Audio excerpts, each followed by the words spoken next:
အားလုံးပဲမင်္ဂလာပါဒီနေ့လေးလာကြည့်မဲ့အကြောင်းအရာကတော့တကယ်ကိုစိတ်ဝင်စားစရာကောင်းသလိုကြော်ချမ်းစရာလည်းကောင်းပါတယ်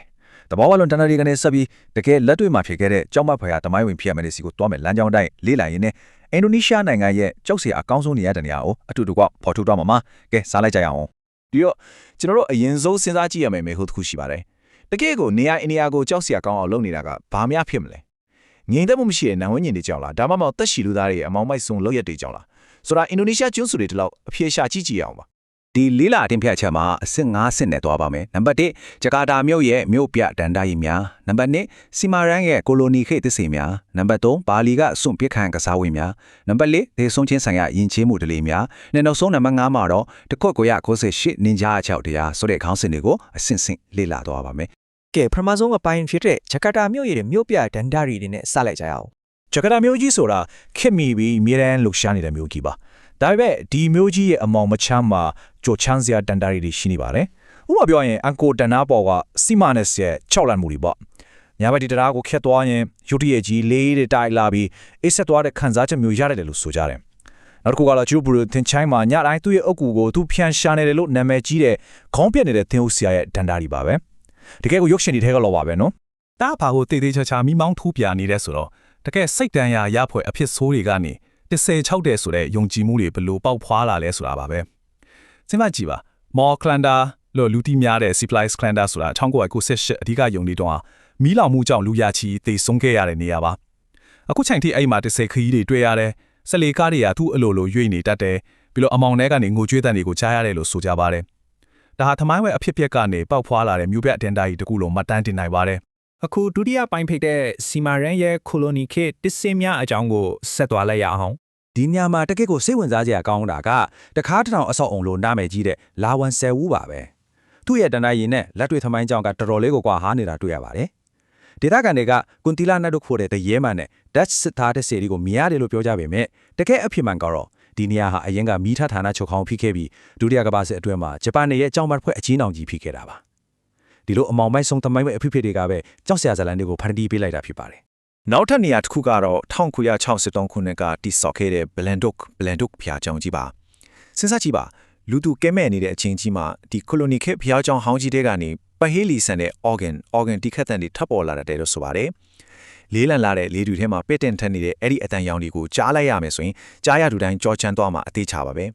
တတိယပိုင်းအနေနဲ့မြို့ပြကနေခွာပြီးဘာလီရှိစွန့်ပစ်ခံကစားကွင်းများစီကိုတွားကြည့်အောင်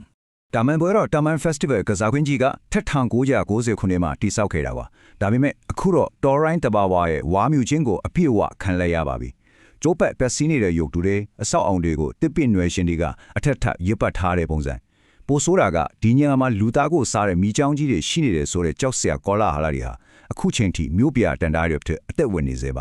ါမြင်ကြည့်တာနဲ့တင်ချက်ပြီးထားစရာပါပဲနောက်ထပ် impetus စိတ်ဝင်စားစရာကောင်းတဲ့နေရာကတရဲနန်းတော်ဟိုတယ်လို့ခေါ်တဲ့နေရာပါရခင်သမရဆူဟာတိုရဲ့သားခေသူတိစောက်ခဲ့တာဖြစ်ပေမဲ့ပြမှုဆိုင်ရာစီရင်ချက်ကြောင့်ရုတ်တရက်ကြီးဆွန့်ပစ်ခံလိုက်ရပါတယ်ညတွင်ချင်းလူသူကင်းမဲ့သွားတဲ့ဒီဟိုတယ်ကြီးမှာဆောက်လုပ်ရေးကာလအတွင်းတည်ဆုံခဲ့ရတဲ့အလုပ်သမားတွေရဲ့ဝိညာဉ်တွေရှိနေတယ်လို့ဒေတာခန်တွေကယုံကြည်ကြပါတယ်နိုင်ငံရေးသမိုင်းနဲ့ဆိုးရွားတဲ့လုပ်ငန်းခွင်အခြေအနေတွေကဒီနေရာရဲ့6ချောင်းဝယ်နောက်ခံဆက်ကြောင်းတွေဖြစ်လာခဲ့တယ်ဆိုတာထင်ရှားပါတယ်အခုစတုထပိုင်းဖြစ်တဲ့တည်ဆုံချင်းဆိုင်ရာယဉ်ကျေးမှုတလေးများကိုဆက်လေ့လာကြည့်ပါမယ်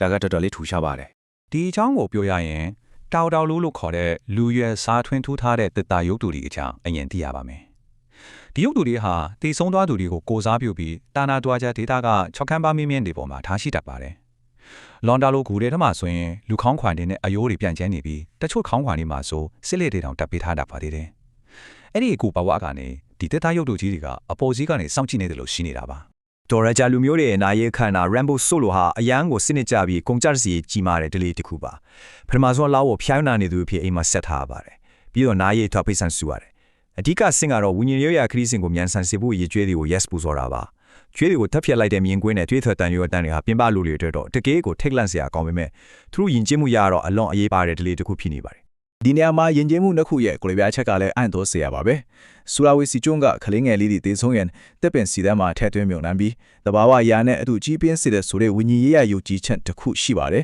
်ဒါပေမဲ့တစ်ဖက်မှာကျတော့ဘာတူးကန်ဘေးကထရန်ရန်ရွာလေးပါအဲ့ရွာမှာတော့တေဆုံးသူတွေကိုမြေမြုပ်တံမျိုးမလုပ်ပဲမွေးကြိုင်တဲ့တက်ပင်တပင်အောက်မှာဝါချင်းနေတဲ့ဒီတိုင်းထားပြီးပိုတိုးဆွေးမစေတဲ့အလေးထားရှိပါတယ် ဒါဟာတေဆုံးချင်းကိုရှုမြင်ပုံချင်းလုံးဝမတူညီတဲ့ယဉ်ကျေးမှုတွေလေးတွေပဲဖြစ်ပါတယ် ကဲနောက်ဆုံးအပိုင်း9အနေနဲ့အားလုံးစောင့်မျှော်နေတဲ့1998နင်ဂျာအကြောက်တရားဆိုတဲ့အဖြစ်အပျက်ကိုသွားကြရအောင် ဒီချစ်တဲ့ကိုတေတေချာချာနားလည်ဖို့ဆိုရင်ဒူကုံစန်တက်ဆိုတာကိုအရင်သိဖို့လိုပါတယ်အရှိကြပါကဘန်နျူဝမ်ကီဒေတာမှာမော်အမဲအတက်ပညာကိုကျင့်သုံးသူရေလို့လူတွေအလွန်ကြောက်ရွံ့ကြတဲ့သူတွေကိုခေါ်တာပါဒီနစ်နစ်ရှန်ရှန်အမြင့်တွေနေတဲ့မော်အတက်ယုံကြည်မှုကနေပဲလူထုအကြားအထိတ်လန့်မှုတွေစတင်ခဲ့တာဖြစ်ပါတယ် ဒီကြောက်တရားတွေဘလောက်အထိအရှိန်မြင့်သွားလဲဆိုတာလေ့လာကြည့်ကြရအောင်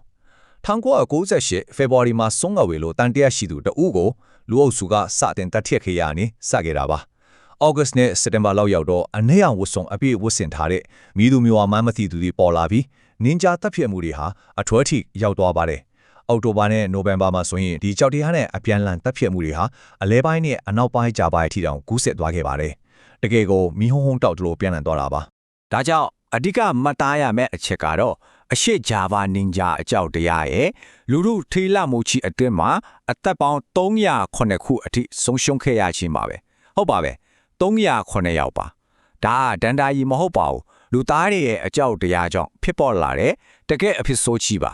2016ခုနှစ်အမျိုးသားလူ့အခွင့်အရေးကော်မရှင်ရဲ့တွေ့ရှိချက်အရဆိုရင်ဒီတပ်ဖြတ်မှုတွေဟာလေ့ကျင့်ခါပြီးစနစ်တကျဖွဲ့စည်းထားတဲ့တိုက်ခိုက်သူတွေကကျူးလွန်ခဲ့တာလို့ကောက်ချက်ချခဲ့ပါတယ်။တရားတစ်စစ်ဇလန်ငွေထက်ပူကြောက်စရာကောင်းတာကဆာရွက်စာတန်အထောက်ထားတွေအခိုင်အမာရှိတဲ့ဒီလိုတမိုင်းကွယ်လူသားတွေရဲ့လုပ်ရက်တွေပါပဲ။ဒီနေရာမှာကျွန်တော်တို့အနေနဲ့အချက်လက်တက်ကိုသာပတ်မလိုက်ပဲတင်ပြထားတာဖြစ်ပါတယ်